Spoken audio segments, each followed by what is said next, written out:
Hello maman, je suis Rebecca et je te souhaite bienvenue sur Balance ton accouchement. Maman d'un petit garçon et complètement bouleversée par la maternité, je te propose de retrouver ici chaque semaine un ou plusieurs nouveaux récits d'accouchement avec des mots authentiques, sans filtre et sans tabou. L'occasion de partager, d'apprendre et peut-être même de guérir autour de ce grand moment qu'est l'accouchement. Alors si tu es prête, c'est parti! Bonjour à tous et merci d'être là encore une fois au rendez-vous. Je vous retrouve aujourd'hui pour parler d'un sujet qui est lié à l'accouchement, lié au postpartum, mais dont on ne parle encore pas assez. La dépression postpartum ou comment un accouchement peut conduire à des troubles sur la santé mentale. Un sujet très important que j'aborde avec gentillesse avec Camille, qui nous raconte son parcours, son combat, son histoire. Je tiens aussi à rappeler que si vous ne vous sentez pas bien, si vous avez des pensées sombres, si vous vous sentez peu écouté, n'hésitez pas à prendre contact avec votre sage-femme, un médecin, la PMI, une amie à vous, ou bien à contacter le 3114, le numéro d'urgence, où vous trouverez des personnes à l'écoute. Si vous ne vous sentez pas à l'aise avec ce sujet, je vous invite à écouter d'autres épisodes. Mais je pense qu'il faut vraiment en parler et vraiment avoir conscience de à quoi ça peut conduire. Alors, pour celles qui resteront, bonne écoute! Bonjour et merci à toi de me rejoindre pour ce nouvel épisode du podcast. Alors, pour commencer, est-ce que tu pourrais te présenter, s'il te plaît, en me donnant ton prénom, en me disant combien d'enfants tu as et quel âge ils ont, et puis en ajoutant tout ce que tu aurais envie. Merci, bonjour, merci à toi de m'accueillir sur le podcast. Donc, je m'appelle Camille, j'ai 34 ans. Je suis la maman d'Olympe qui a 4 ans, Célestine qui aura 2 ans au mois d'août.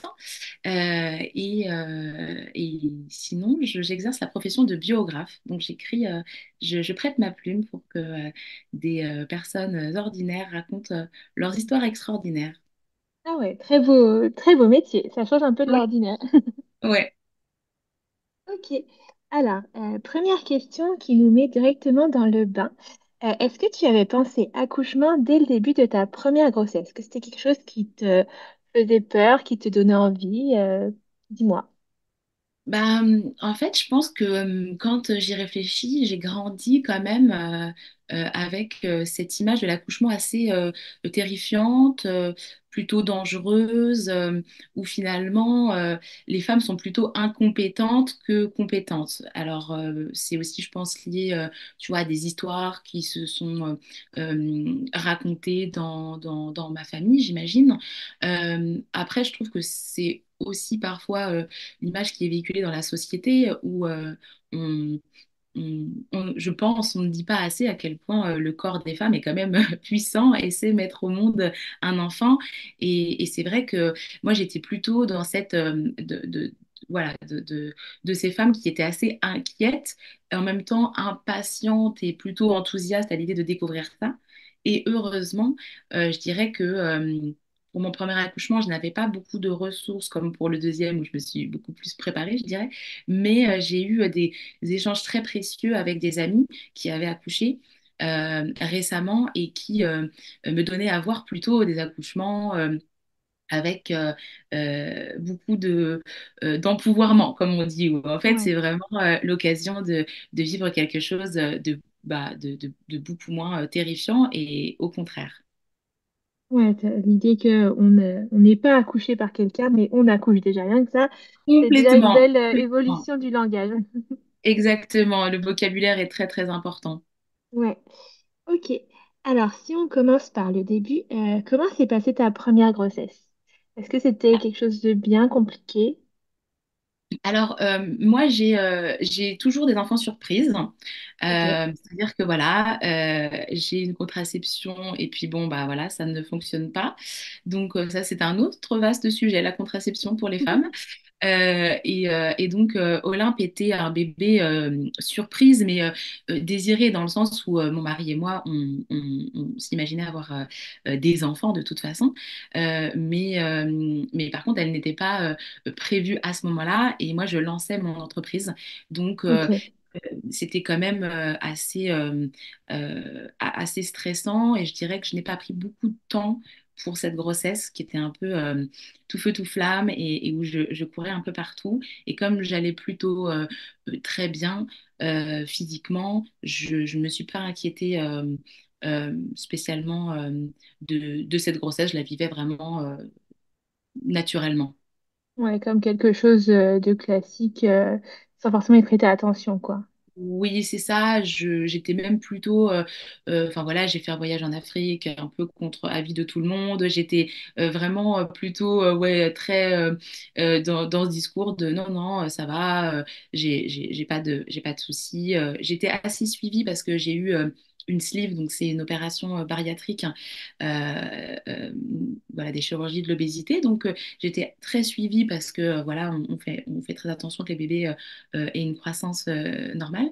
Mais sinon, j'avais aucune difficulté, si ce n'est que déjà, je pense, psychologiquement, je pense que étaient en germe des choses qui se jouaient et dont je n'ai pas vraiment pris soin ou pris cas parce que, voilà, la vie faisant que je voulais pas m'attarder là-dessus. Et avec le recul, voilà, je pense que voilà, c'était pas forcément la meilleure chose à faire que de mettre les choses sous le tapis. Ok, ouais, tu dirais que tu as vraiment fait ça. En fait, c'est qu'à masquer un peu la moindre crainte, la moindre peur. Non, c'est pas grave. On vit notre vie, l'enfant suivra et voilà. Complètement, complètement. Ok. Ok, d'accord. Et est-ce que tu avais, est-ce que tu t'étais renseigné du coup sur l'accouchement vraiment de nos jours ou est-ce que tu t'étais juste dit je vais aller à l'hôpital et on verra bien et on va m'accoucher et voilà. Bah, en fait, ce qui était formidable, c'est que c'est plutôt mon mari qui, un jour, au début de la grossesse, me dit ah bah, tu sais, j'ai vu une clinique parce que bon, nous, on habite en bord de mer, donc enfin, l'hôpital, c'est un sujet, il faut que ça prend du temps, c'est pas tout près, etc. Et il me dit j'ai vu une clinique qui a l'air super, donc vraiment, je pense que ça pourrait t'intéresser, tu devrais aller voir parce que par contre, il faut déposer un dossier et c'est assez difficile d'avoir une place. Je trouve Ok. ça super bizarre déjà de se dire waouh, en fait, ton enfant n'est pas né, que déjà, il faut faire des dossiers pour que potentiellement il puisse venir au monde. Enfin, ça me Dans paraissait l'endroit où tu as envie. ça complètement ahurissant, mais c'est aussi la réalité dans laquelle sont les femmes et les familles. Et donc, en effet, on a choisi une clinique qui était dite respectueuse voilà, de l'accouchement et plutôt dans des mouvances physiologiques. Avec des retours qui étaient plutôt bons. Donc, Ok. assez loin de la maison, même très loin par rapport à d'autres, mais où moi, je me sentais en confiance. Et puis, j'étais par ailleurs suivie là-bas aussi, puisque, voilà, avec l'opération que j'avais eue, j'avais un suivi particulier. Donc, c'était c'était un bon compromis. Ok. Et du coup, tu avais des envies, toi, pour cet accouchement, en dehors de cette clinique, du coup, qui vous plaisait plutôt bien? Oui, alors j'avais commencé à avoir des renseignements. Donc voilà, j'avais des amis qui m'avaient dit que voilà, la péridurale ultra chargée, c'était plus forcément ce qu'il fallait privilégier, qu'en fait on pouvait refuser des choses comme l'ocytocine, enfin plein de choses comme ça qui avant pour moi n'évoquaient rien. Et c'est vrai que j'essayais de me dire je vais faire quelque chose le plus naturel possible. Euh, et en même temps, avec, bah voilà, avec l'expérience d'un deuxième accouchement et d'une deuxième grossesse, je me rends compte à quel point je n'étais pas prête en réalité. Et à quel point, voilà, même si cette clinique fait de son mieux, en fait, elle ne prépare pas réellement les mamans à accoucher typiquement sans aucun anesthésiant. Non, Ok. en fait, c'était pas du tout. Enfin, voilà. Ok. Et alors, comment s'est déroulée, du coup, ta fin de grossesse et l'arrivée jusqu'au jour J? Euh, en fait, ça s'est plutôt bien passé. On était impatients, on ne savait pas, nous, on ne voulait pas savoir le sexe de l'enfant. Donc, en fait, Ok. c'était un peu, pour le coup, une surprise totale. En fait, c'est vrai que ça, c'est important de le dire. Typiquement, dans les choses qui commençaient, à mon avis, à être un peu, euh, enfin, qui auraient dû me questionner. Bon, on dit souvent que les femmes font des insomnies quand elles sont enceintes et tout, mais moi, c'était devenu très tôt quelque chose de très épuisant en fait, Ouais. et dont enfin, j'évoquais j'écoutais ou que voilà, je pouvais en parler. Et même quand j'en parlais à mon médecin, je voyais bien que bon, il n'y avait pas trop d'écho. Or, je pense que c'était vraiment anormal en fait les insomnies que je faisais. Et à la fin, c'était devenu vraiment enfin, une part très très importante de mes nuits. Et je me souviens qu'en fait, je pensais tout le temps au prénom qu'on allait lui donner parce qu'on n'arrivait pas du tout à se mettre d'accord. Et je me disais, c'est pas possible, cet enfant arrive. Et en fait, il n'a pas de prénom. Alors oui, on ne sait pas si c'est une fille ou un garçon, mais à un moment donné, il faut quand même qu'on décide. Et en fait, je pense qu'au fond, ce prénom était un peu un prétexte, mais en fait, j'avais plein d'inquiétudes que j'essayais de et d'anxiété que j'essayais de, voilà, Ouais. de, de, de mettre sous couvert. Et puis en fait, c'était pas forcément le prénom en réalité, mais voilà, c'était plutôt de l'anxiété. Et donc, cette fin de grossesse s'est bien passée, mais je suis arrivée assez fatiguée parce que j'avais eu le Covid qu'on ne connaissait pas encore. Et Mm. donc, je suis arrivée quand même un peu fatiguée, mais bon, je l'avais eu 3 semaines avant, mais donc c'était quand même assez éprouvant en fin de grossesse. Mais j'arrivais en tout cas plutôt fraîche pour ce premier accouchement. Ok, et alors justement, comment ça s'est passé? Eh bien, en fait, pour un premier accouchement, je dirais que ça s'est très bien passé dans le sens où, en tout cas, c'est ce que la sage-femme me dira à la fin. Elle me dit vraiment, pour un premier accouchement, c'est parfait, c'est un cas d'école. Et c'est vrai qu'en fait, elle m'avait demandé si elle était d'accord qu'une sage-femme étudiante vienne, donc elle était présente. Et donc, de toute façon, j'étais dans quelque chose finalement d'assez classique parce que quand, en fait, bah voilà, il y a eu le travail, donc j'ai tenu quand même plus de 8 heures comme ça. Et en fait, je pense que le moment, voilà, quand j'ai vécu un deuxième accouchement, le moment où vraiment on peut craquer, là, moi, je ne savais pas qu'en fait, c'était vraiment le moment où j'aurais peut-être dû tenir. Et là, j'ai demandé la péridurale, ce qui a voilà, fait que j'ai accouché quand même pas mal d'heures après. Or, je pense que si là, j'avais réussi à passer ça, je pense qu'en fait, Olympe serait née beaucoup plus tôt. Ok. Mais quand on n'a jamais vécu ça dans son corps, c'est difficile de savoir, en fait. Et Oui. c'est vrai que voilà, les sages-femmes aussi font avec les moyens qu'elles ont. Et je sentais que c'était pas le moment pour moi d'accoucher. Donc voilà, j'ai pris une péridurale microdosée, donc je ressentais quand même beaucoup de choses. Ok. Mais typiquement, j'étais sur le dos. Donc à un moment donné, voilà, là, je sentais quand même que ça arrivait. Et je me souviens que par exemple, elle me disait, bah là maintenant, poussez. Et en fait, c'était pas du tout le moment pour moi. Je sentais qu'en fait, D'accord. c'était pas tout à fait en phase. Donc j'écoutais quand même beaucoup mon corps et mon bébé parce que j'avais vraiment l'impression d'être très connectée déjà à mon bébé. Et, euh, et, euh, et donc, en fait, Olympe est né avec enfin, deux faces. Donc je pense que c'était finalement pas évident, mais ça, je ne le savais pas que enfin, voilà, c'est parfois moins facile. Mais globalement, ça s'est passé bien. Bon, il y a eu un peu la petite menace au bout de genre 25 minutes où elle m'a dit, bon, bah là, si ça n'arrive pas, je vais appeler le gynécologue. Donc là, Ouais. j'avoue que bon, ça m'a reboosté un peu. Bon, finalement, je pense que c'est pas des choses qu'on devrait dire aux femmes, mais c'est pareil, en fait. Une première fois, on se rend pas compte que c'est inadapté, mais voilà.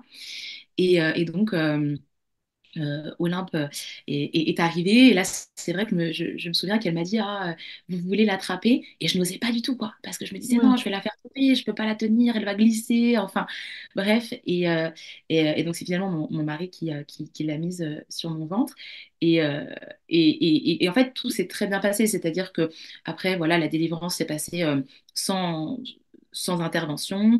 Elle m'a dit, voilà, je pense qu'il faut faire un point. Donc, elle m'a fait un point. Donc là, j'ai essayé de comprendre ce qu'elle faisait, mais j'ai pas bien, enfin, j'ai pas eu beaucoup d'informations sur ce fameux point Ok. qui est important pour la suite de mon histoire. Et en fait, pour l'anecdote, mon mari était tellement ému que, en fait, quand il a regardé euh, Olympe, il a cru voir des testicules parce que ça, souvent, on ne le dit pas, mais c'est vrai que la vulve des petites filles est C'est très gonflée à la gonflé. Oui, naissance. c'est Voilà, vrai. les hormones de la maman. Et donc, en fait, nous avons appelé Olympe Léonard pendant 5 minutes. Ok. qui était le prénom qu'on avait choisi pour un garçon. Et quand les sages-femmes sont revenues et qu'on leur a dit oui, notre bébé s'appelle Léonard, elles nous ont regardé, waouh, vous êtes vraiment sûrs parce que c'est assez étonnant. Et donc, C'est pas en très fait, mixte comme prénom, en fait. c'est ça, pour le coup, c'est pas très mixte.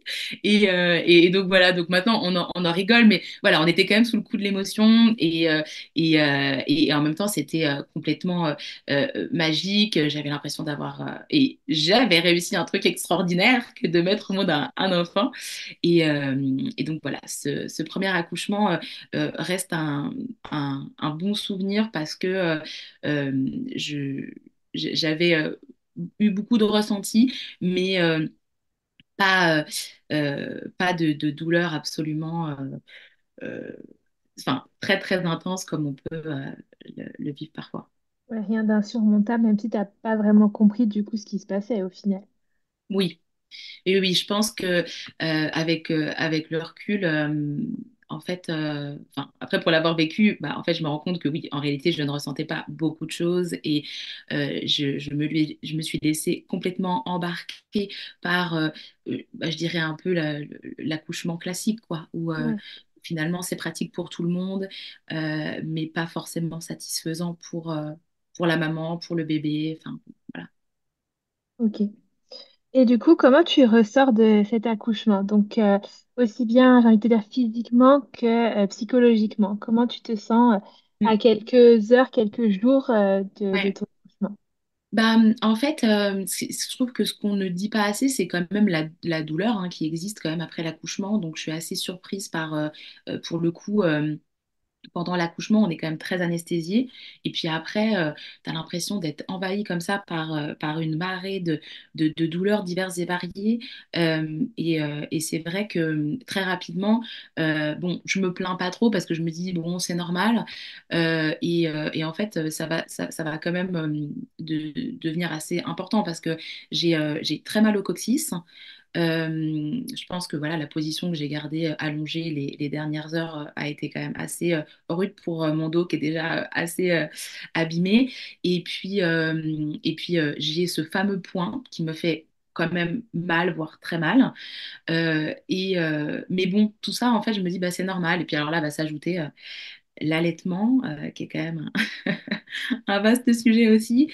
Et c'est vrai que je suis à la fois sur ce petit nuage de me dire, waouh, tout s'est tellement bien passé, finalement, c'est super. Et en même temps, je je veux pas trop m'avouer que bah, il y a des choses qui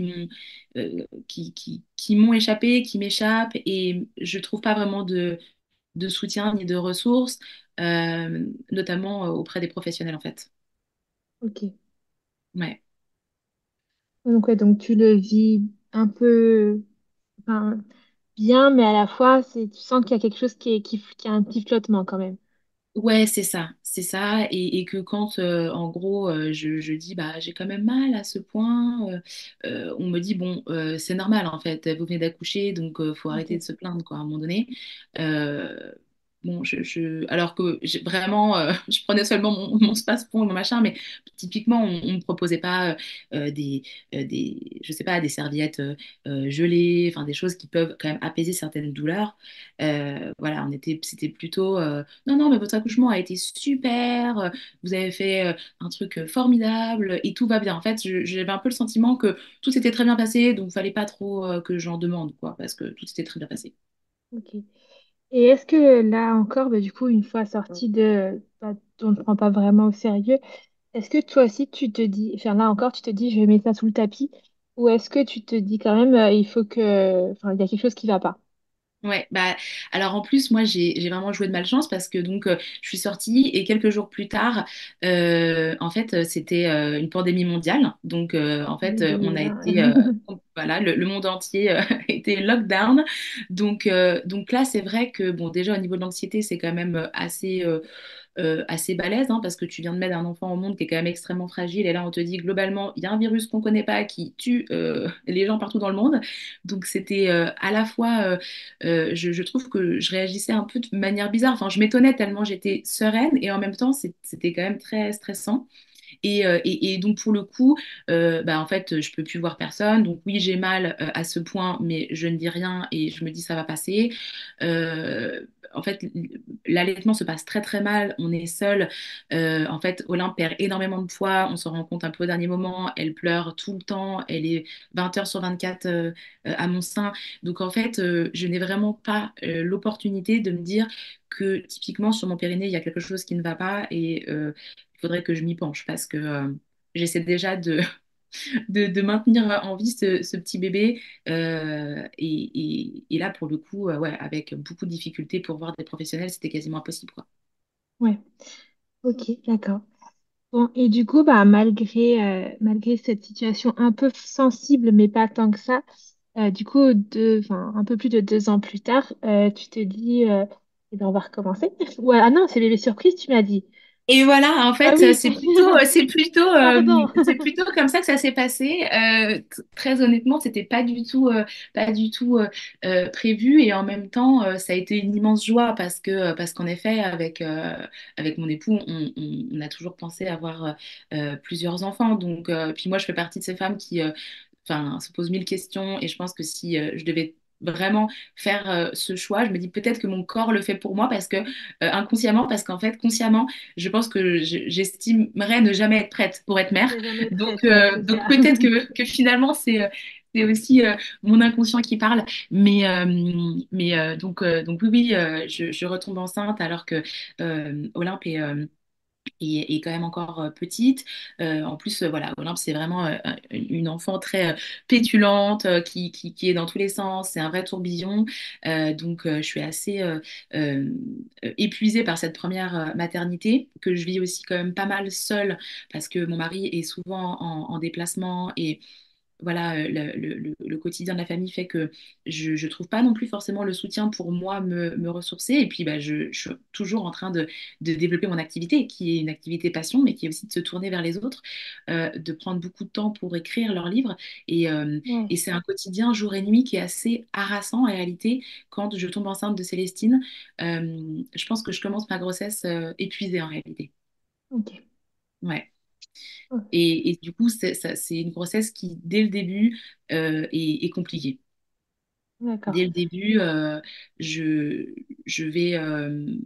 bon, déjà, j'ai un peu tous les mots classiques voilà, de femme enceinte, donc les nausées, la fatigue, voilà. Et puis, je vais développer des cauchemars très, très violents, en fait,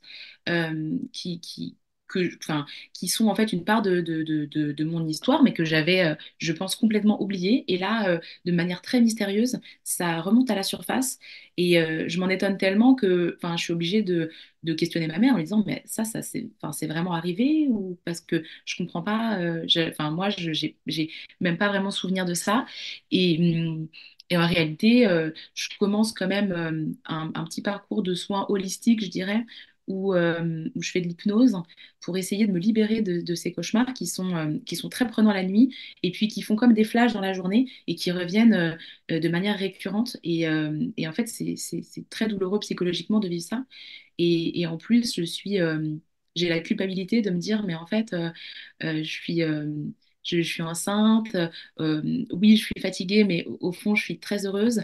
Et en fait, ce bonheur, il est vraiment complètement entaché par bah, ces douleurs psychologiques que j'ai du mal à expliquer et oui, qui sont très présentes en fait.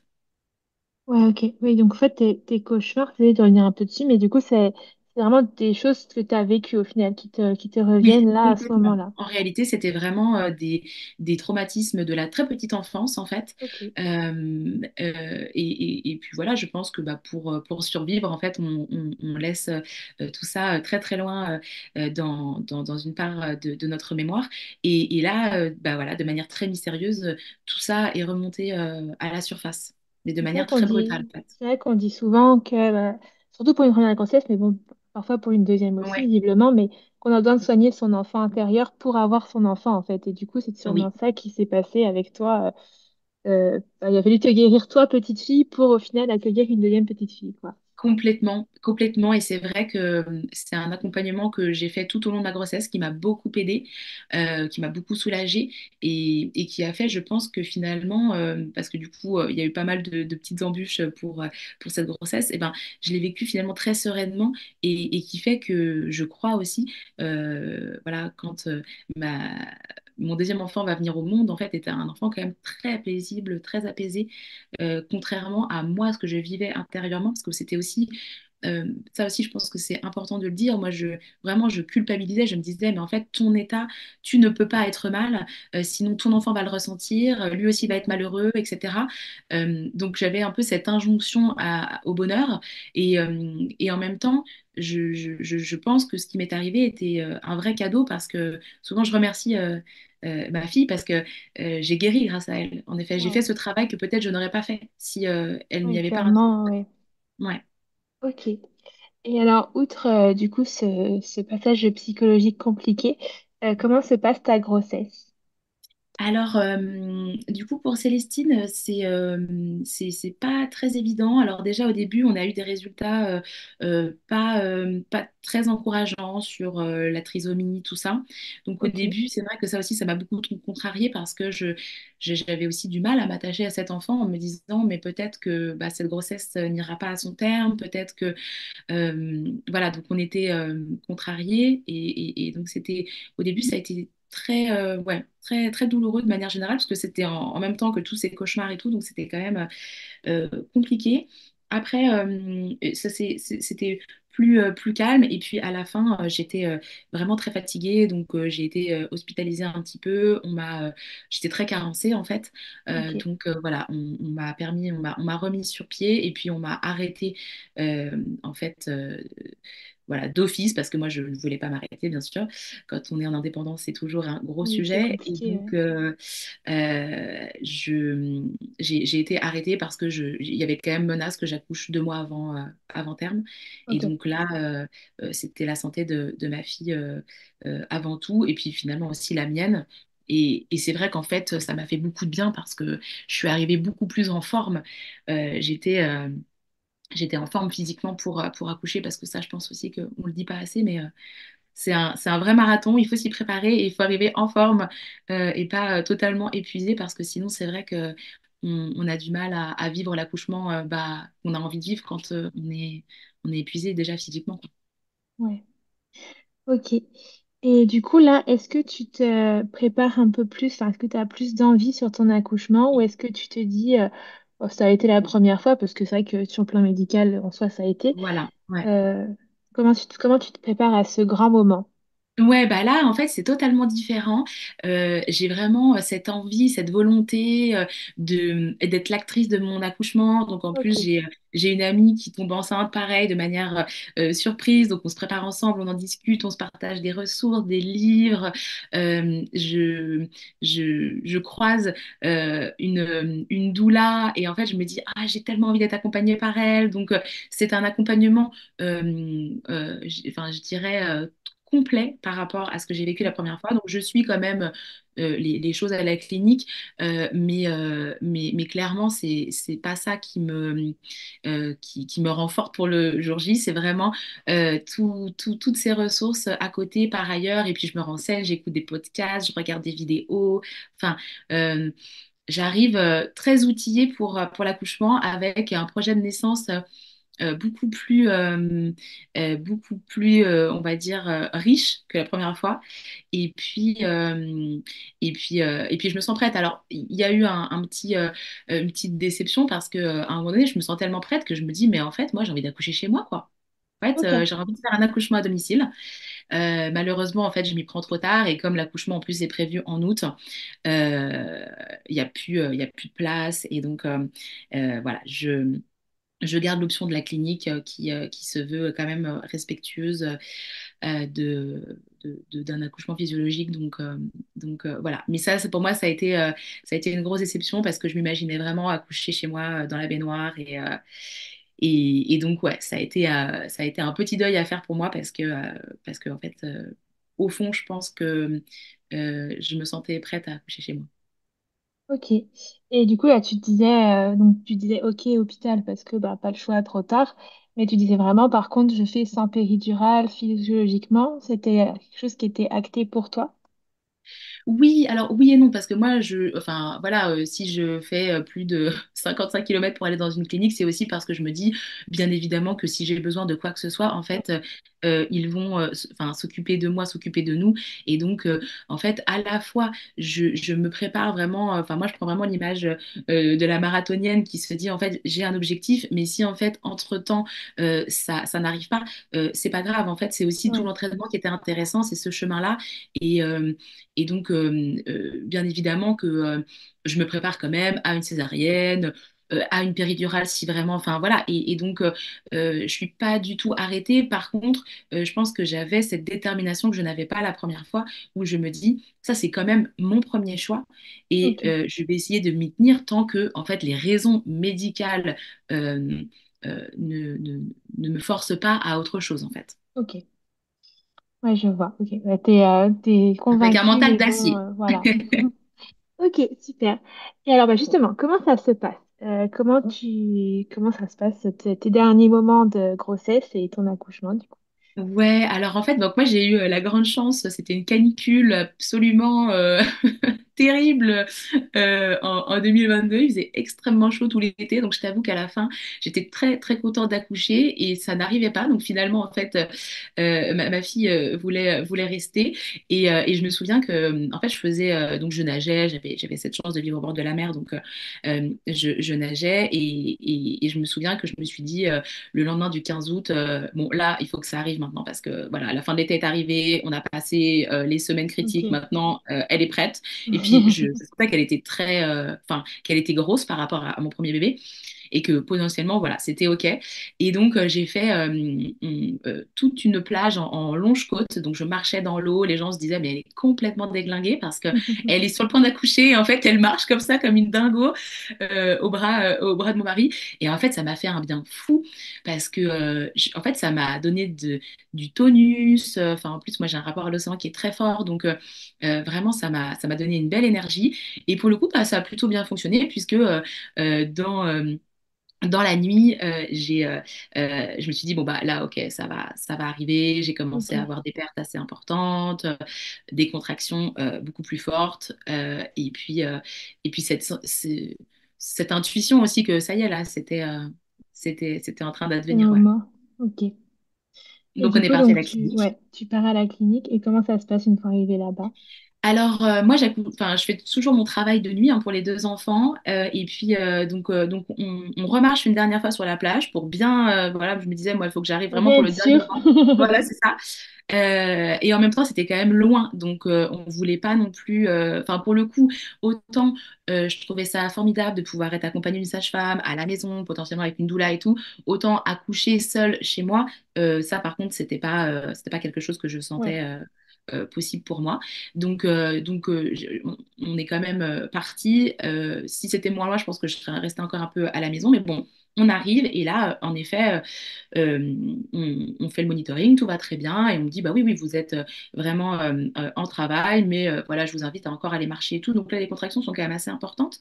Et puis, bah, je marche autour de la clinique. Et là, c'était très drôle parce que c'était la nuit, donc il devait être 3 4 heures du matin. Et il y avait des jeunes voilà, qui rentraient de soirée ou quoi. Et en fait, à un moment donné, ils me voient mais me plier en deux avec un cri quand même assez important. Et il y a un des gars qui dit à Marie, là, je pense vraiment qu'il faut que tu l'emmènes à la maternité. Oui. Elle est juste là parce qu'en fait, on était autour. Et du coup, je trouvais ça adorable quoi, parce que vraiment, il était inquiet. Il s'est dit, waouh, là, je pense qu'elle Ouais. elle a vraiment un souci, cette dame. Il faut faire quelque chose.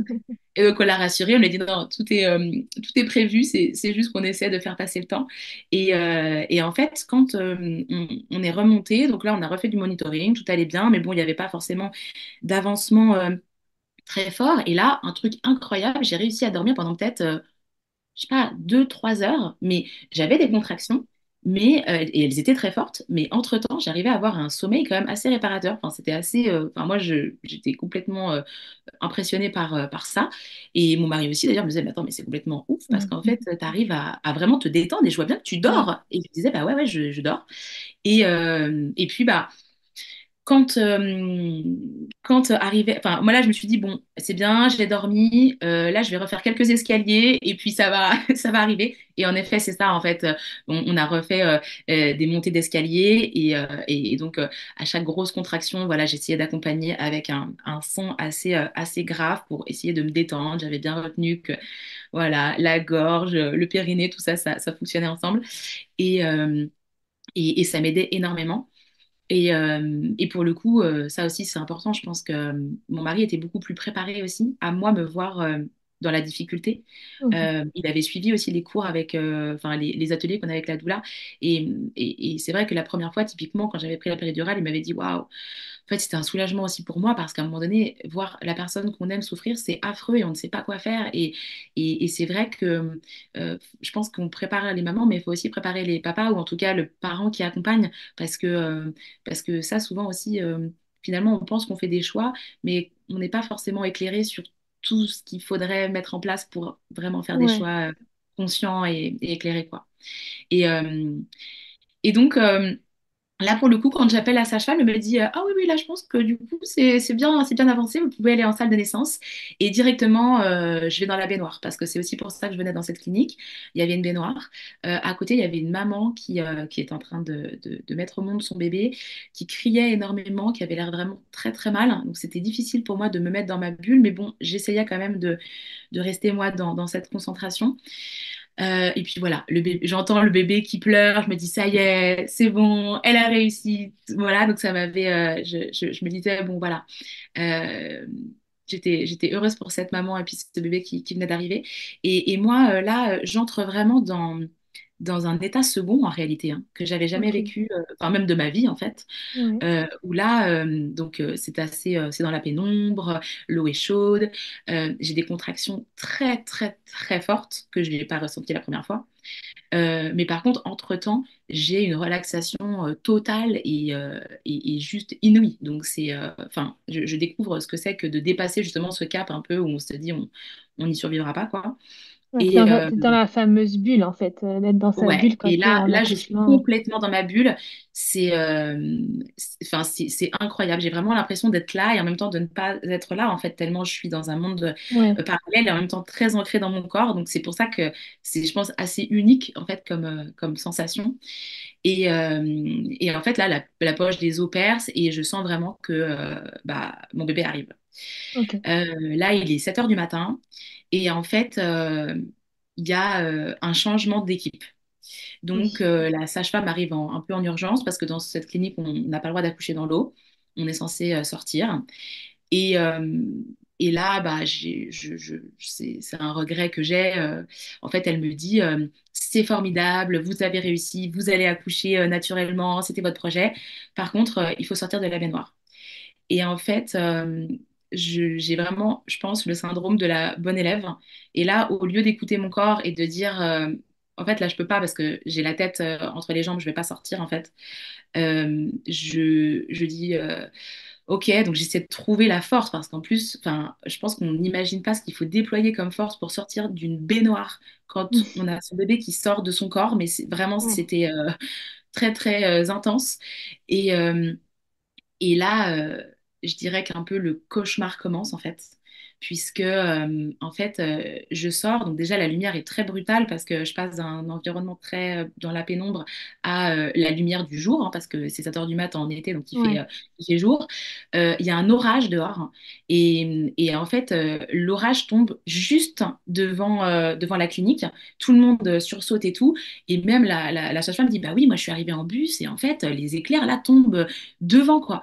Donc moi j'étais, enfin je Ouais, suis passée, l'apocalypse, quoi. c'est ça, je suis passée d'une douceur absolue à un enfer en fait, où Ouais. je trouve plus de position, j'ai une douleur qui est brutale, violente, alors que j'avais pas du tout ça quand j'étais dans l'eau.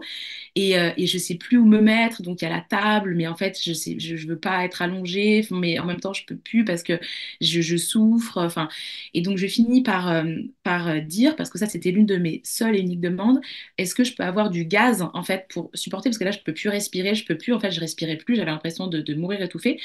Et là, nouvelle panique, l'oxygène le gaz hilarant n'arrive pas. Donc, mon mari me calme et me dit, de toute façon, il n'y en aura pas, Camilla. Donc maintenant, Ouais. en fait, notre bébé va venir et il faut que tu fasses sans parce que ça ne viendra pas. Et en effet, en fait, ils me mettent un masque, mais il n'y a absolument rien qui vient. C'est pour me faire croire que je respire dans quelque chose. Et là, et là, je sens aussi dans mon corps et avec ce bébé que, en fait, il y a une position qui se fait pas. Enfin, je sais pas. En fait, je sens que je me mets sur le côté, en fait, pour accoucher quand même allongée, mais sur le côté, parce que là, je Ouais. sens que le bébé arrive. Donc, en fait, il faut quand même que je puisse me mettre quelque part, parce que D'accord. par terre, en fait, il n'y a même pas de couverture, il n'y a rien. Et en fait, là, je me sens bon, traversée par une sorte de météorite, tellement c'est puissant, quoi, vraiment, de sentir cet enfant sortir Ouais. de mon être. Mais je me dis, ok, ça y est, en fait, cette météorite est passée. On m'a toujours dit qu'une fois que la tête est passée, c'est ok, tout va bien, quoi. Donc là, elle me dit, la tête est passée, super. Et donc là, nouvelle contraction qui arrive. Et là, en fait, je sens qu'il y a quelque chose qui ne va pas. Ok. Et elle me dit, bah là, Camille, en fait, faut vraiment être très courageuse. Vous allez pousser de toutes vos forces parce que votre bébé, les épaules sont coincées. Donc, D'accord. donc là, en fait, je suis quand même en fait, en quelques secondes, je suis passée je vis une sorte de rêve à, c'est un véritable cauchemar. Et là, globalement, j'ai l'impression que je suis en train de mourir, que mon bébé va mourir. Ouais. Enfin, là, je me suis vraiment dit, de toute façon, tu vas peut-être mourir de douleur tellement c'est atroce, mais il faut que cet enfant vive et il va sortir de ton corps, en fait. Euh, et par ailleurs, bah, elle me dit pas, je fais une épisiotomie, je fais machin, donc on continue comme ça. Et, euh, et puis, voilà, Célestine arrive. Euh, c'est en effet un beau bébé, elle est assez grande, elle fait 4 kilos.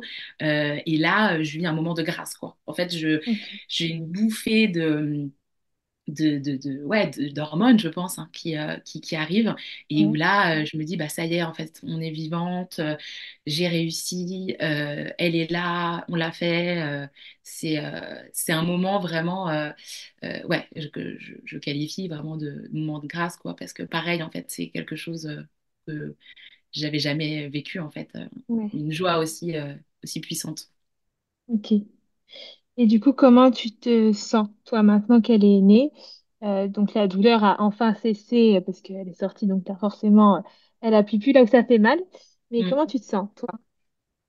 Bah, en fait, je me sens quand même un peu comme un animal blessé, c'est-à-dire Ok. que je me dis là, maintenant, faut plus me toucher, quoi. Enfin, j'ai l'impression que, en plus, il y a une perte de confiance avec l'équipe, puisque je me dis, bah, en fait, moi, la seule et unique demande que j'avais faite, c'était de potentiellement avoir un peu d'oxygène avec du gaz si vraiment je sentais que j'en avais besoin.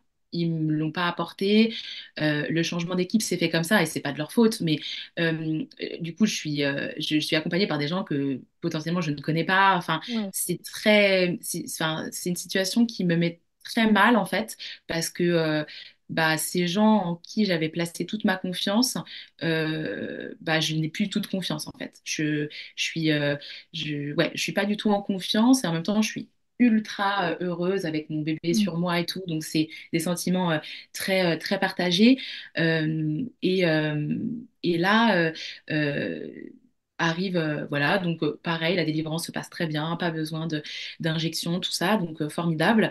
Je vois le placenta, c'est la première fois que je voyais un placenta, donc je suis émerveillée par cet organe comme ça. Enfin, c'est assez beau. En plus, c'est vrai que les sages-femmes sont quand même très gentilles et très encourageantes et me félicitent et me disent à quel Ouais. point j'ai été incroyable, parce que voilà, ça aurait pu aussi devenir très critique et jusqu'au bout, j'ai quand même réussi à aller au bout de moi, mon projet et Ouais. tout. Donc voilà, elles sont très gentilles. Euh, Après, elles sont jeunes aussi. Euh, et, euh, et là va arriver en fait ce qui va devenir après un gros problème. En fait, là, il y a une incompréhension mutuelle entre mon projet de naissance et puis peut-être ce qu'il faut faire dans certains cas et aussi bah, une erreur de diagnostic, clairement. Là, on me donne un diagnostic sur mon périnée, sur ma vulve. Et en fait, je pense qu'il faut rentrer dans les détails parce que c'est très important en fait Ouais, pour les mamans.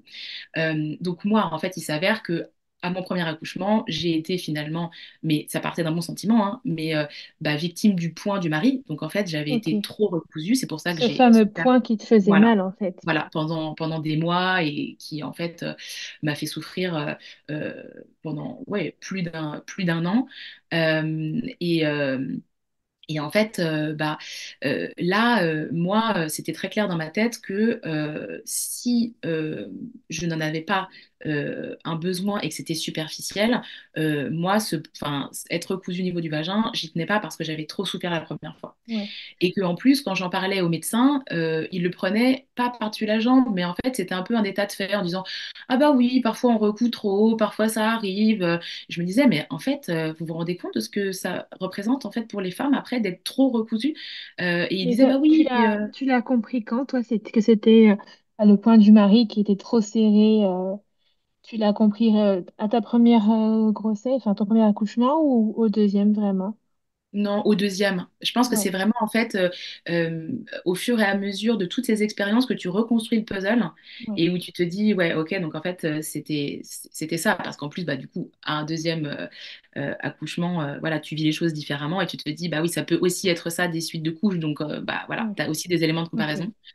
Et donc moi, je ne suis pas, je suis pas du tout enthousiaste. Et puis, en fait, moi, je ne suis pas anesthésiée. Donc, je me oui, dis, surtout. est-ce que je vais encore souffrir le martyr? Parce que là, je viens de vivre un martyr quand même.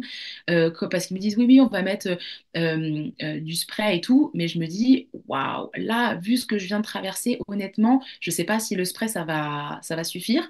Oui, Et, euh, et par ailleurs, elle me dit, bah, vous avez une éraillure sur la lèvre gauche, donc voilà. Donc une éraillure, j'en avais une la première fois. Je me dis, bah en fait, ça se remet plutôt bien tout seul.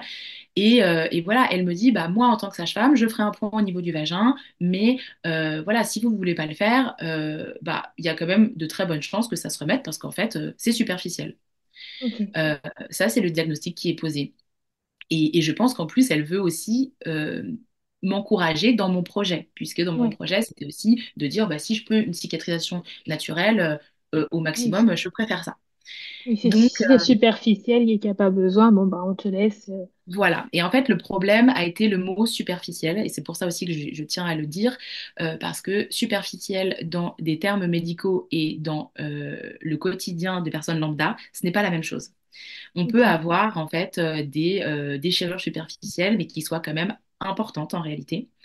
On peut en fait avoir euh, quelqu'un qui nous dit oui, c'est superficiel parce que en effet, eux en tant que médecins estiment que t'es pas au degré le plus ouais, important. Par ailleurs, euh, c'est quand même très important de questionner ça et de dire oui, mais là, quel est le degré et globalement, vous, par rapport à votre expérience, en combien de temps ça cicatrise, etc., etc. ok, Chose qui là ne s'est pas faite. Donc moi, sur le moment, je me sens plutôt super en forme, je me lève, je vais sur mon fauteuil, les filles sont assez impressionnées, elles me disent, ouh là là, mais vous allez peut-être tomber dans les pommes, faites attention et tout. Et en fait, non, en fait, je suis vraiment hyper valide pour repartir en chambre. Et, euh, et donc, voilà, on arrive dans cette chambre où là, voilà, on découvre Célestine. Et en fait, c'est vrai que quand même très rapidement, je me dis, là, la douleur, elle est quand même assez importante. Donc, en tout cas par rapport à la première fois, mais bon, je me dis, c'est normal, là, t'as aucun anesthésiant, etc., etc. Et, oui, euh, et en fait, je dis que, je me dis, ah super, là, dans quelques heures, bah, Olympe va venir, elle va rencontrer sa petite sœur. Donc, en fait, je suis déjà je prépare le goûter, sa rencontre, donc je m'inquiète pas de tout ça. Je donne des tétés. Pour le coup, l'allaitement se met plutôt bien en place. Donc, ça, c'est très positif.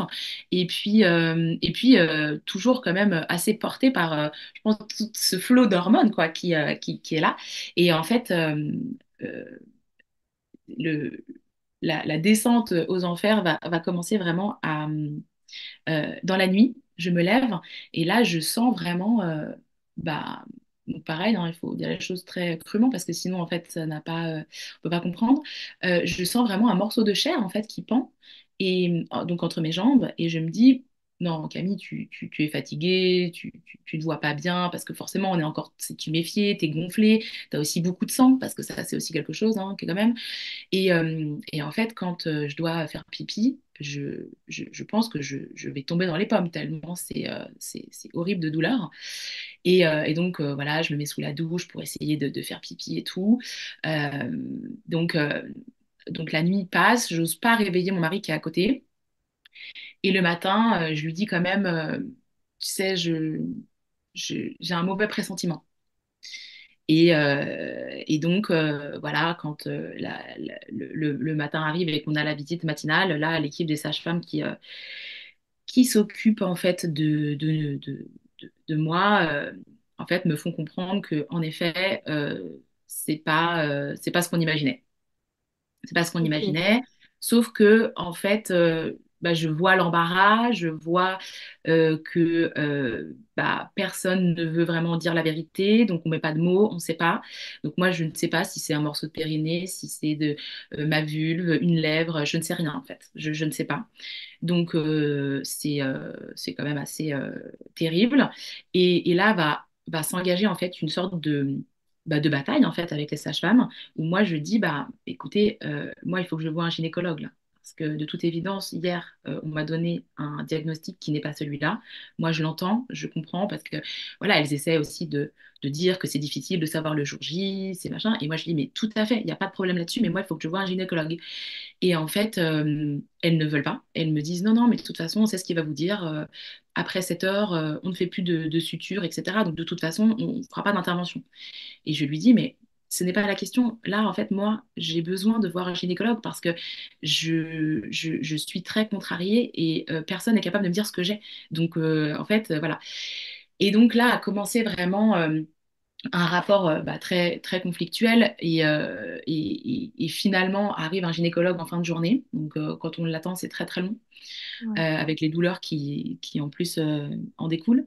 Et là, bah, pareil, en fait, je vois dans son regard qu'il ne comprend pas ce qui s'est passé. En fait, il se dit, bah, pourquoi? Je comprends tout à fait que vous souhaitiez une intervention parce qu'en effet, là, c'est pas...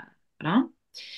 En tout cas, moi, c'était pas satisfaisant. Et est-ce qu'ils te disent ce que c'est du coup ou toujours pas? Alors, ça reste encore un peu, je dirais, le mystère parce que je pense que lui, il ne veut pas non plus bah, dévoyer ses collègues. Donc c'est très compliqué en fait. Et là se jouent aussi tous les rapports de Ok. domination à l'hôpital, de petits chefs, etc. Enfin c'est compliqué parce que je pense que les mères elles sont aussi prises dans ce jeu malheureux de soignants et de soignantes qui sont eux-mêmes victimes d'une violence parce que l'hôpital ou les cliniques c'est aussi très compliqué pour eux de travailler correctement. Et en fait moi j'étais prise un peu dans tout ce truc-là et au début non. Heureusement, dans notre famille, on a un gynécologue et qui, lui, en fait, nous donne des informations que l'hôpital ne nous donne pas parce que Ok. ça ne les arrange pas. En fait, c'est pas dans leur protocole. Et donc, moi, il persiste à me dire que je ne peux pas être opérée, que, en gros, il faut que j'attende une cicatrisation naturelle et que c'est tant pis pour moi. J'ai voulu un truc naturel, bah, maintenant que j'assume. Et par ailleurs, j'ai un professionnel qui a fait ça quand même une grande partie de sa vie, qui me dit, oui, dans l'idéal, on préfère recoudre sur le moment, mais enfin, ça se fait, moi je l'ai fait et ça fonctionne, donc demande et continue de demander. Et en fait, c'est vrai que moi, là, enfin, j'accueille cet enfant et en même temps, je dois me battre pour être soignée dignement dans un hôpital. Donc c'est la Ouais. situation, elle est ubuesque en fait. Tu te dis, mais qu'est-ce qui se passe en fait? Moi, je demande juste à être soignée, je suis venue ici pour ça. Sinon, bah oui, j'accouche dans ma baignoire en fait. Je peux pas. Enfin, voilà, je viens parce que justement vous avez des compétences que je n'ai pas. Et puis là, après, se joue aussi cette violence psychologique où on me fait porter le chapeau, que c'est de ma faute, que bah, en fait, j'avais qu'à être cousue le jour J, pas poser de questions. Euh, c'est extrêmement douloureux parce qu'en fait, moi, on me donne un mauvais diagnostic et après, c'est de ma faute si elle n'a pas fait le truc classique qui est de recoudre le jour J. Voilà, sauf que la réalité, c'est que quand enfin on met un diagnostic, bah, j'ai une béance au niveau du vagin et une petite lèvre qui est sectionnée en fait. Ah oui, Donc c'est d'accord. pas du tout ce qu'on On est m'avait loin d'une annoncé. éraillure toute simple. Voilà, c'est pas du tout une déraillure qui va se remettre. Donc, euh, donc c'est vrai que là, là commence vraiment la descente aux enfers. Psychologiquement, je passe bah voilà, de ce rêve dans la baignoire à en fait, je suis finalement dépossédée de ce que moi je souhaitais, voilà, de comment ça aurait pu se passer. Et en plus là, maintenant, je demande des soins qui sont quand même bah, finalement basiques dans une maternité, et je dois me battre pour les avoir, quoi. Ouais, oui, je vois. Et est-ce que tu finis par les avoir quand même ou est-ce que ça se cicatrise tout seul? Alors finalement, en plus, ce qui était très difficile, c'est que en fait, il y avait un double langage. Donc à la fois, on me disait non, mais c'est tellement compliqué que il faut avoir une péridurale et voilà. Et en même temps, après, quand finalement je serais opérée, c'était un non-sujet. Donc en fait, pendant tout ce séjour, ça d'un point de vue psychologique, c'est très dur aussi parce que tu ne sais plus en fait qui croire, où t'en es, et tu finis par te dire mais je suis folle ou comment ça se passe parce que donc euh, moi, là, en fait, ce que je dis au gynécologue qui me dit, si vous voulez, je peux vous faire une péridurale, je lui dis, là, moi, je suis en train de sombrer. Je vous le dis clairement. Moi, je veux qu'on m'endorme et qu'on en finisse, en fait. Parce que là, c'est trop, en fait, tout ça. Et ça ajoutait des mini-violences bah, verbales de la part des soignantes qui, du coup, se disaient, bon, maintenant, voilà, elle, c'est la relou de la chambre numéro machin. Et donc, typiquement, jusqu'au dernier moment, j'ai une des sages-femmes qui viendra, donc, et ça m'a poursuivi pendant des mois et des mois quand j'allaitais mon enfant ou que je donnais son biberon, puisque j'étais en train d'allaiter Célestine quand elle est arrivée, et où en fait elle m'a dit de manière très culpabilisante, vous savez, si vous faites l'anesthésie euh, générale, vous ne réussirez pas votre allaitement. Donc, en fait, bah, c'est quand même votre projet. Pensez-y parce que Célestine, elle, voilà, pour elle, c'est quand même important qu'elle puisse voilà, téter dans les prochaines heures. Et c'était d'une violence inouïe parce qu'en fait, moi, j'allais être opérée le lendemain matin. Et à aucun moment, elle me dit, bah, nous, on sera là pour prendre soin d'elle. Si elle a besoin d'un Mm. biberon, ce qui en plus, moi, était OK. En fait, on lui donnera un biberon. Et en fait, c'était vraiment aussi des manières de me décourager jusqu'au bout en me disant que je faisais que des mauvais choix, quoi. Ouais, ouais, ok. Ouais, Or, la c'est cicatrisation effectivement. naturelle enfin, était impossible. En vrai, quand tu as une petite lèvre sectionnée, typiquement, elle se remettra jamais. Alors, c'est OK, il y a des femmes qui vivent avec ça et c'est très bien. Et franchement, quand elles font ce choix-là, moi, je respecte totalement. Mais moi, c'est pas du tout le choix que j'avais fait.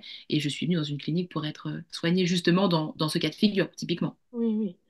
Oui, clairement. Et puis quand bien même tu auras accouché à la maison, j'ai envie de te dire, tu as toujours le droit d'aller te faire soigner. Ça reste une blessure, donc peu importe la manière Exactement. dont elle est arrivée, c'est comme si on voulait pas soigner quelqu'un qui a eu un accident, je sais pas, de jet ski, quoi. Enfin, non. Oui, complètement. Non, mais c'était assez hallucinant. Et c'est vrai que ce truc de non, non, après 7 heures, on ne recoue pas. Et mais je me disais, mais en fait, on recoue tout, sauf en fait un périnée. Mais ça n'a pas de sens. Enfin, et en effet, enfin, c'est aussi des dogmes, en fait, médicaux. Hein, et puis, je pense qu'ils étaient aussi. Enfin, les cliniques sont face à des situations inédites parce que les mamans qui viennent accoucher et qui ne sont pas anesthésiées, c'est difficile à gérer aussi. Et ils ne savent pas quoi faire en réalité. Donc, ils nous vendent des cliniques qui sont physiologiques, etc. Mais la réalité, c'est que dans les faits, et en plus en été, bah, en fait, ils ont des remplaçants qui ne savent pas quoi faire. Ouais, je vois. Ok. Alors du coup, bon, cette opération se passe.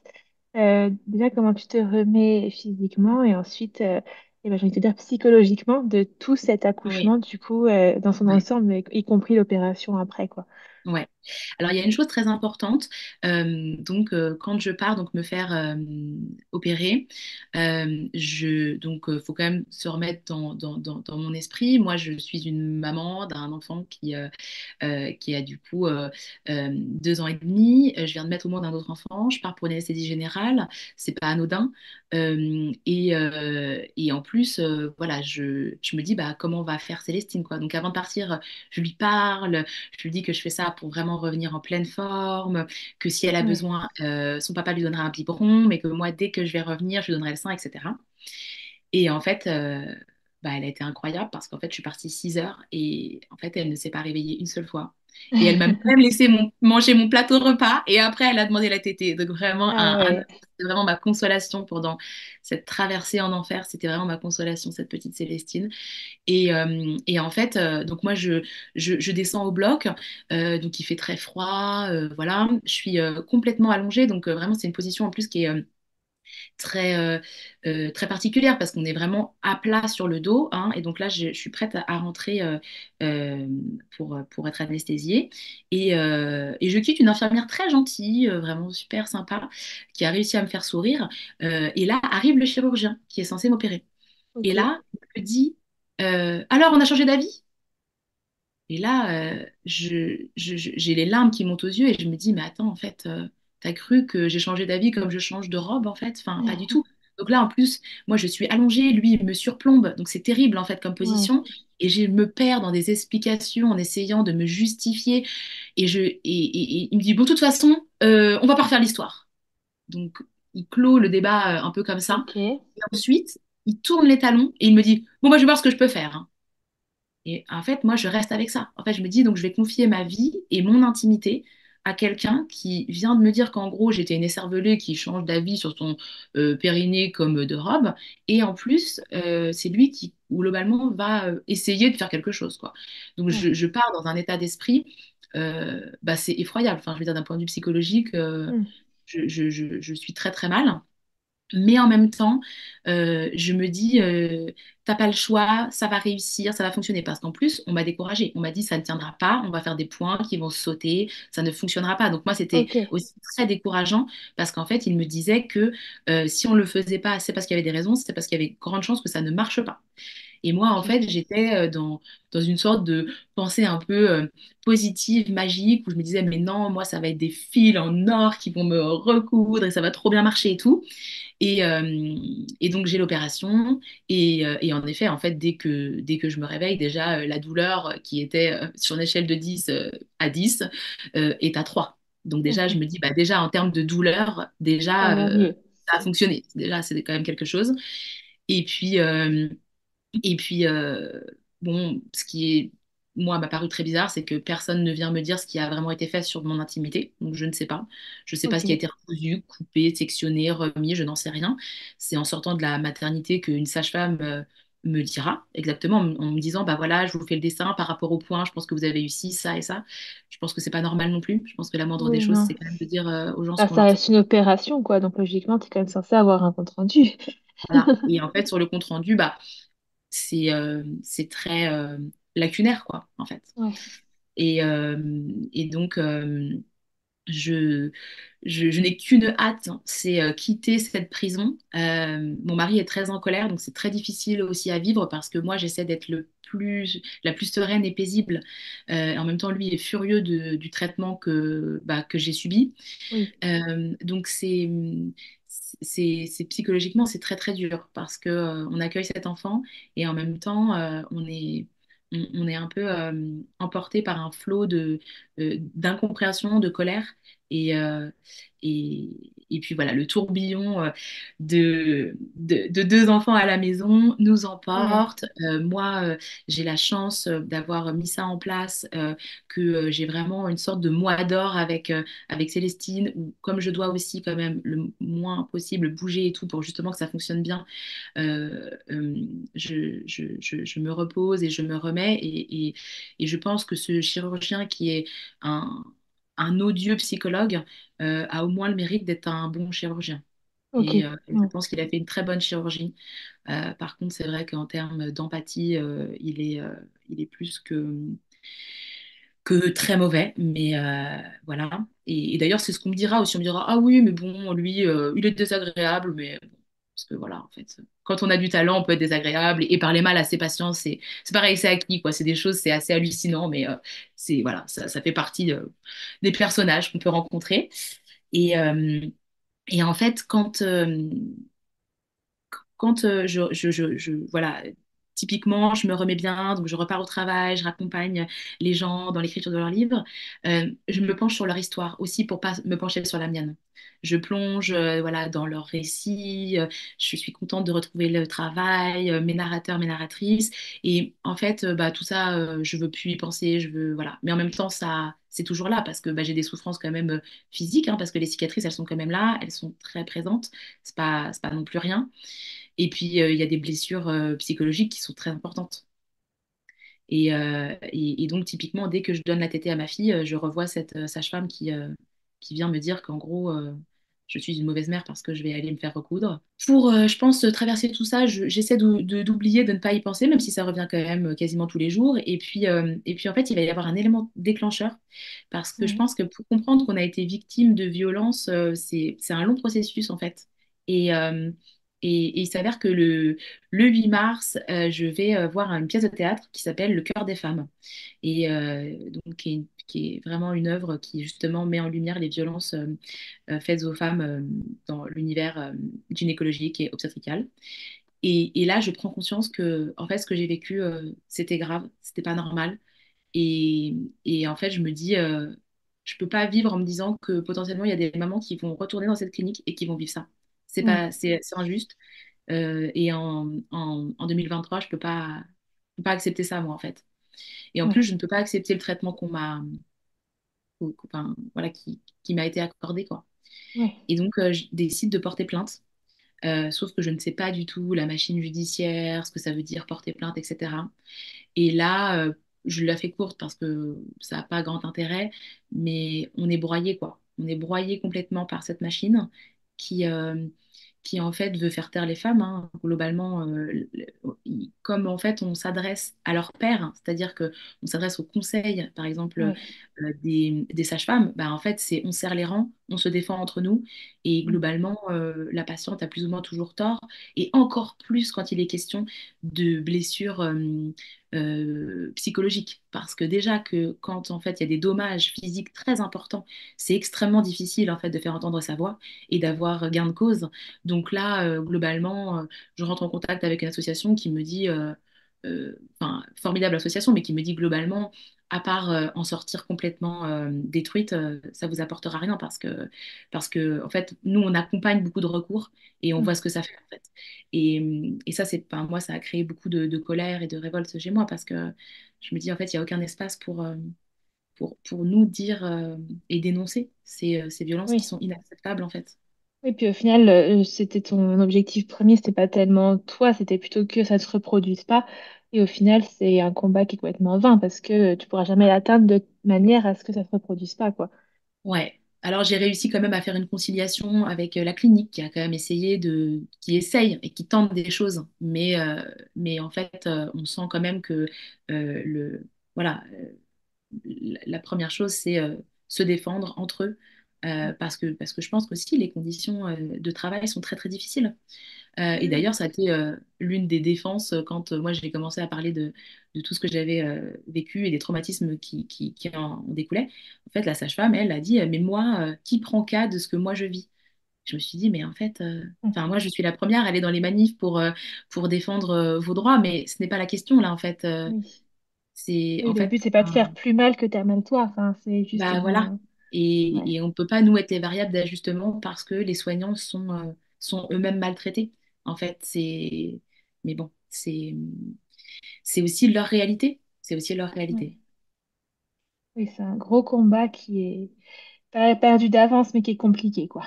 Ouais, complètement. Et vraiment chapeau à toutes les femmes qui vont jusqu'au bout. Donc moi, j'ai fini par en fait retirer ma plainte. Et ce qui m'a quand même fait du bien, c'est que donc ça passe quand même devant un tribunal qui là prend en considération voilà le fait que tu retires ta plainte. Et c'est vrai que, bah, en gros, voilà, ils m'ont dit, non seulement, voilà, parce que moi, après, potentiellement, j'étais aussi, enfin, je pouvais être jugée parce que, en fait, j'avais causé des troubles à ces personnes, Ok, voilà, ouais. qui étaient accusées de violence. Et en fait, c'est vrai que en gros, voilà, le juge a dit, bah, non seulement, voilà, je prends cas de votre souhait d'arrêter de porter plainte, mais en plus, il n'y aura aucune charge retenue contre vous. Voilà. Donc c'est vrai que ça m'a fait du bien parce que je me suis dit, bah, peut-être qu'il y a quand même une forme de justice où voilà, ce juge s'est dit, en fait, cette femme, elle va pas jusqu'au bout parce que, comme beaucoup d'autres, elle peut Ouais. pas. Parce que financièrement aussi, parce que émotionnellement, parce que psychologiquement, tu accueilles un bébé, la première année, tu as un peu autre chose à faire que de penser problème judiciaire, en fait, Mm. et juridique, parce que c'est quand même très, très lourd. Et, et c'est un vrai combat. Mais voilà, donc on va dire que je suis arrivée au mois de juin l'année dernière. euh, et, et en fait, j'avais accumulé toutes ces violences, en fait, les unes après les autres, sans prendre le temps de les soigner, de les guérir. Et, euh, et donc, bah, en fait, j'ai eu une agression dans la rue qui était pas agréable, mais bon, comme on peut avoir en tant que femme, on est suivi par un homme et donc c'est très inquiétant, mais c'était pas non plus quelque chose d'ultra violent. Mais là, je rentre chez moi et en fait, de nouveau, c'est le tourbillon du soir, donc je m'occupe des filles, etc. Et là, je sors dans mon jardin et là, je commence à pleurer et je ne peux plus m'arrêter. En fait, je pleure, je pleure, je pleure. Euh, et je me dis, bah, là, maintenant, il faut t'arrêter. Ça fait 2 heures, ça fait 3 heures. Et je ne peux pas m'arrêter, en fait. Et j'ai pleuré comme ça, je pense, pendant une grande partie de la nuit. Euh, donc, je me suis réveillée, j'avais la tête d'une tortue. Ouais, tu Mais, m'étonnes. mais Et est-ce que surtout, tu sais à ce moment-là pourquoi tu pleures au final? Est-ce que tu te rends pas compte de... Enfin, est-ce que tu te dis c'est juste cette agression? Est-ce que tu te dis il y a quelque chose quand même qui est bizarre? Est-ce que tu prends conscience que c'est l'accumulation de toutes ces choses qui se sont faites qui te font craquer à ce moment-là? en fait, je pense que très rapidement, au fond, je sais pourquoi je vais mal, hein. Je le Ok. sais, par contre, je suis tellement mal que je ne suis plus en mesure de prendre soin de moi. J'ai été Oui, tellement loin, en fait, que en fait, je ne fais que pleurer. Je suis comme dans une sorte de brouillard. J'essaie de me dire, mais en fait, tu peux pas être dans un brouillard parce que là, les filles vont se réveiller, il faut que tu fasses le petit-déj, que tu les emmènes à la crèche, à l'école et tout. Et je n'y arrive pas. Et je dis à mon mari, là, en fait, je vais très, très mal. Et au début, il ne comprend pas. Il me dit, mais non, oui, ça va aller, t'as juste pleuré. Et je lui dis, non, non, non, là, ça va là, pas. je peux plus, en fait. Je ne peux plus.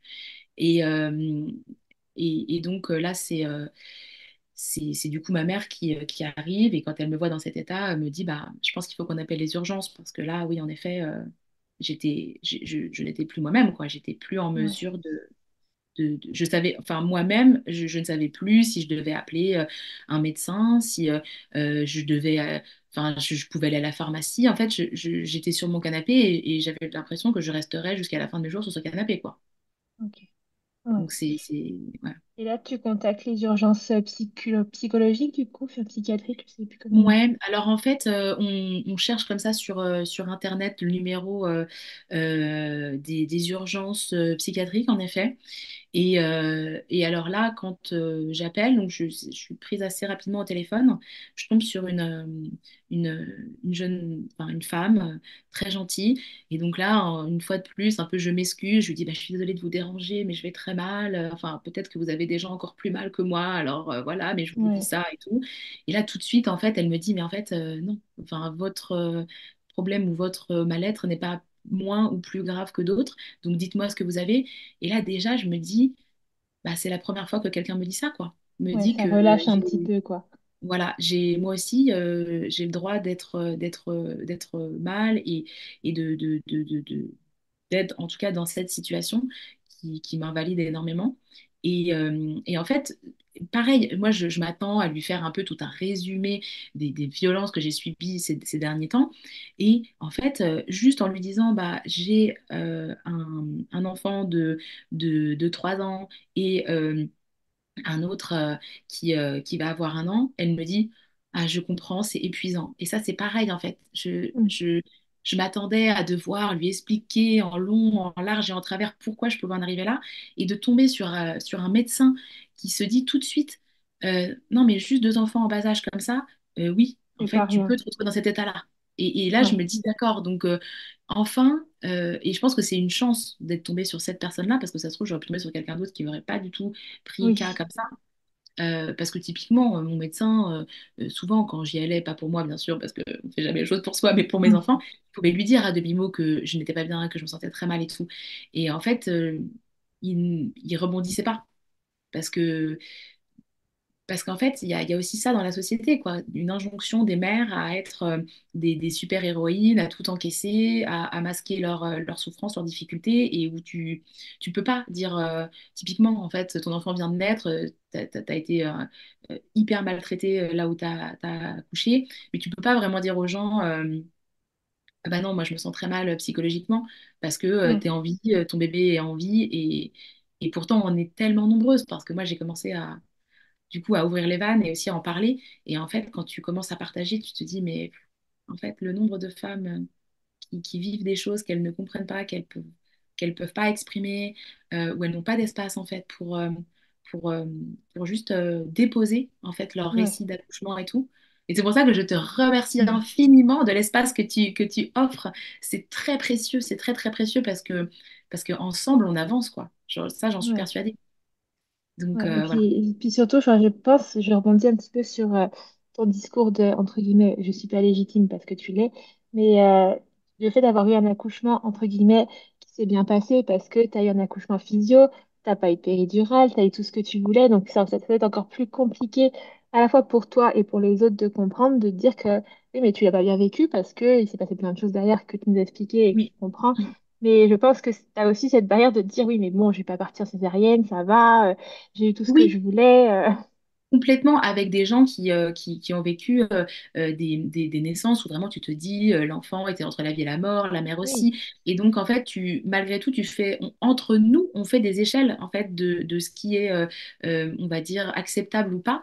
Et c'est aussi dommage parce que euh, je pense que moi, entre guillemets, mon crime, c'est aussi de sortir un peu du rang, quoi. C'est de dire, bah, moi, j'avais un autre projet que exactement le protocole qui est dans cette clinique. Et quand on sort du rang, bah, on est puni, quoi. ouais, On est puni, on n'est pas en réalité, on te fait croire que tu vas accoucher de manière libre et ce n'est pas vrai.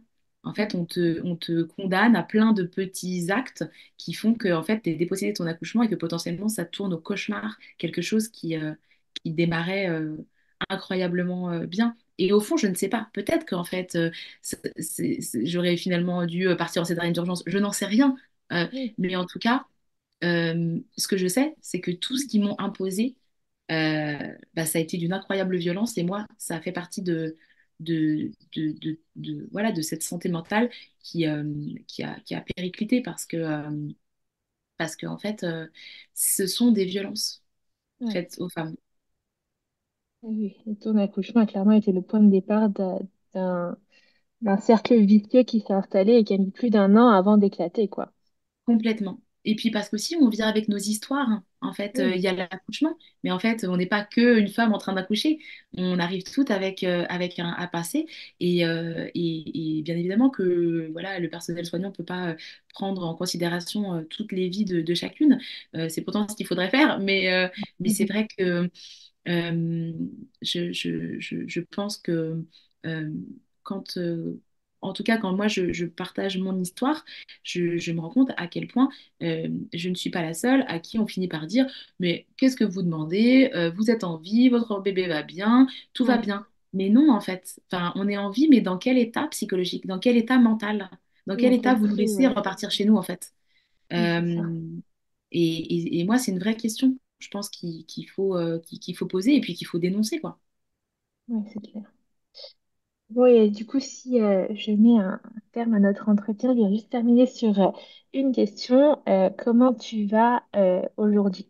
Après ce coup de fil, du coup, il y a presque un an, du coup, en juin 2023, comment tu te sens? Comment est-ce que tu te relèves? Voilà, comment ça va? Ouais, merci de poser la question. Bah, franchement, je vais beaucoup, beaucoup mieux. Alors, j'ai toujours des moments où c'est difficile, mais en fait, j'ai pris le parti de me dire que ça, ce serait une force, que Mm, c'était OK que parfois j'aille mal et que c'est normal, mais j'allais en tirer le plus de jolies choses possibles.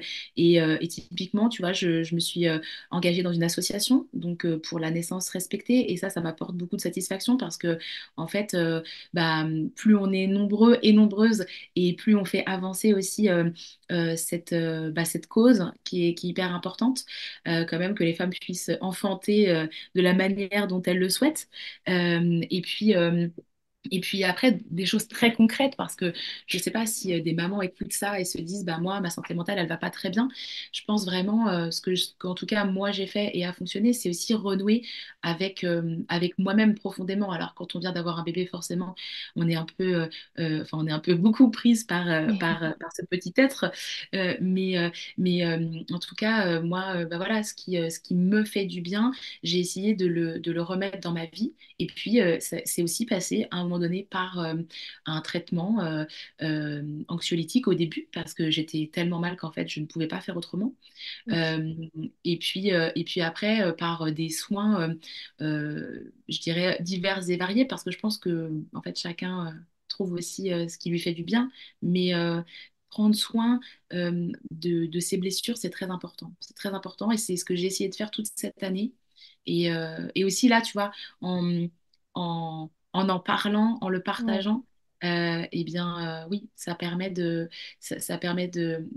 guérir, et puis d'écouter aussi, d'écouter en fait tous ces récits de femmes en fait, qui me disent, bah non, tu n'es pas seule, Camille, nous aussi, on peut vivre ça, on a traversé ça. ouais, Et, et en effet, un jour, le soleil brille de nouveau, et on n'est plus dans le brouillard. Euh, mais, euh, mais c'est vrai que bah là, tu vois, il y a une étude qui est sortie récemment, qui montre que la cause de mortalité quand même chez les mamans, euh, un an après l'accouchement, enfin, ou dans la première année, bah, c'est le suicide en fait. ouais. À 17%, c'est quand même énorme. Ouf. Et Et je puis c'est pense terrible. que C'est c'est terrible ça. comme Je, chiffre. Ça paraît effroyable, on se dit c'est pas possible. Et en fait, bah, Mm. enfin, n'importe qui peut trouver les données, hein. C'est Santé publique France qui a fait cette enquête. Et c'est pour ça aussi que quand j'ai vu cette enquête, je me suis dit, bah, ouais, il faut parler absolument. Il faut le Mm. dire que la santé physique des mamans, c'est important, mais la santé mentale, c'est crucial, et il faut en prendre soin. Et pour que les professionnels bougent, il faut aussi que nous, on soit peut-être aussi plus actrices, en se disant qu'on a le droit de demander aussi d'être en bonne santé mentale quand on accueille un bébé, et Ouais, que maintenant on prend beaucoup soin de nous physiquement, et c'est une grande chance, et c'est très bien, mais il y a encore un long chemin sur la santé mentale. Euh, dans la périnatalité, c'est très très important. Donc, euh, donc voilà, peut-être que maintenant je vais essayer de me pencher plus sur mon histoire, hein, même si je suis toujours ravie d'accompagner les autres. Mais ouais, voilà, pendant cette année, j'ai essayé de me pencher aussi sur ma propre histoire pour guérir, et puis écrire de nouveaux chapitres. ouais. C'est une très belle image. Et ben, en tout cas, bah, merci beaucoup à toi d'avoir osé prendre la parole sur un sujet qui est quand même pas toujours sensible et toujours tabou. Et puis bah merci pour toutes les Camilles qui vont t'écouter et qui vont se dire ah ouais, en fait ça je suis pas toute seule et c'est pas rien et j'ai le droit. Enfin, je pense que c'est aussi ça qu'il faut dire, c'est que on a le droit d'aller mal, même si notre bébé c'est le plus beau du monde et que bah, on l'aime plus que tout et ça personne ne l'enlèvera jamais.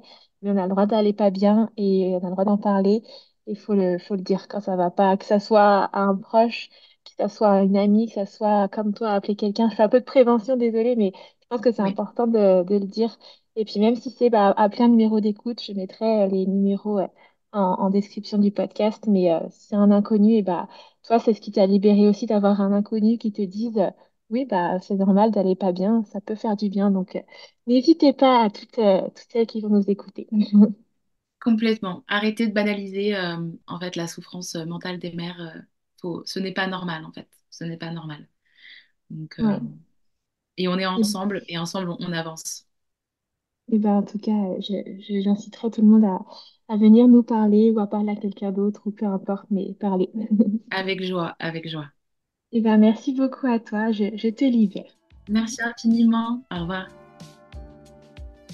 Merci beaucoup d'avoir écouté cet épisode jusqu'au bout. Si jamais il t'a plu et que tu souhaites aider le podcast, n'hésite pas à laisser une petite note sur l'application d'écoute sur laquelle tu es actuellement ou un petit commentaire. Ça me ferait très plaisir et ça peut être d'une grande aide pour aider le projet à avancer. En attendant, je te retrouve mercredi prochain pour une nouvelle histoire d'accouchement.